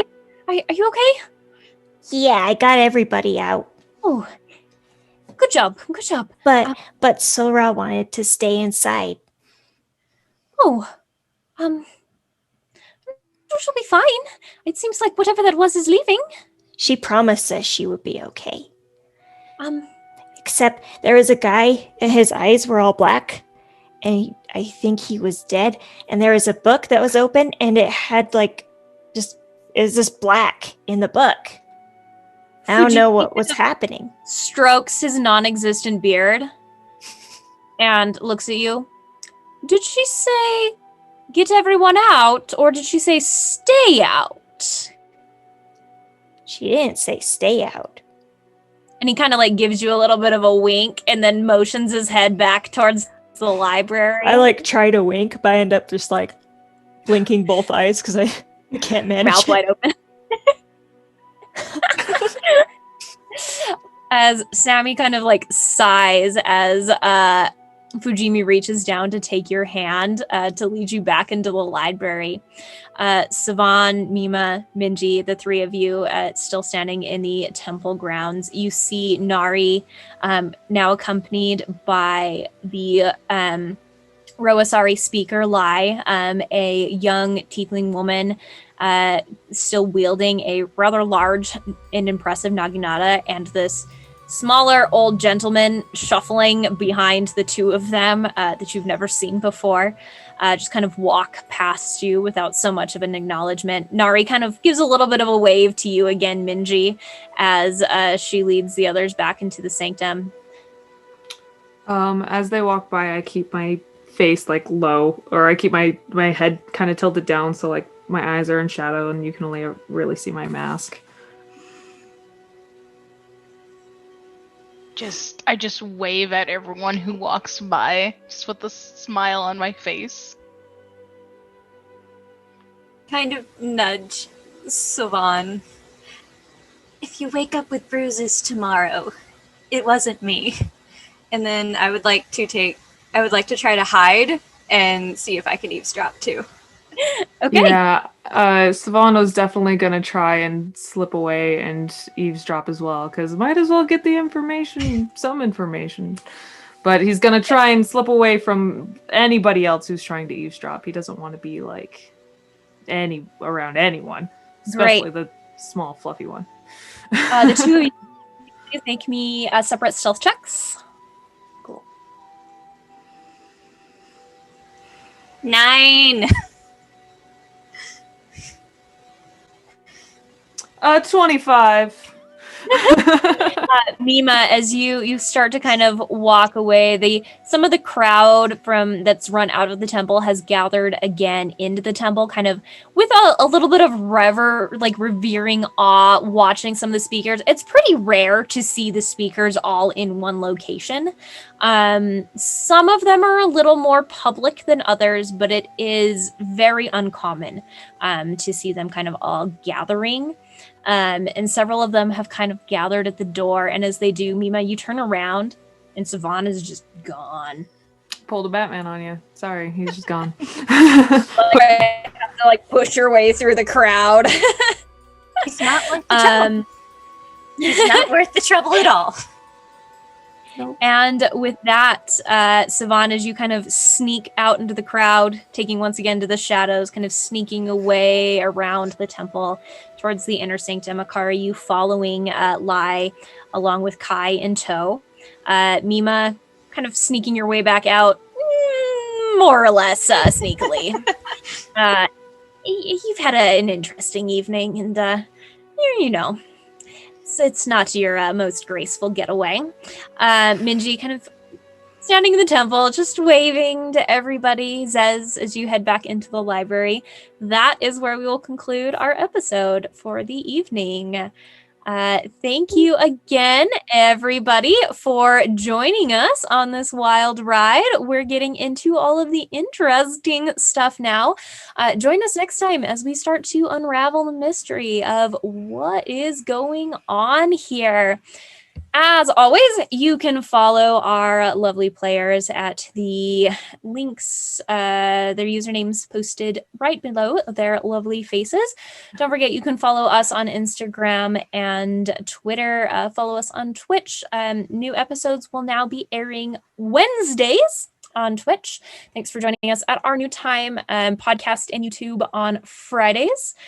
Once again, thanks for joining and stay tuned. We'll see you next week. Bye.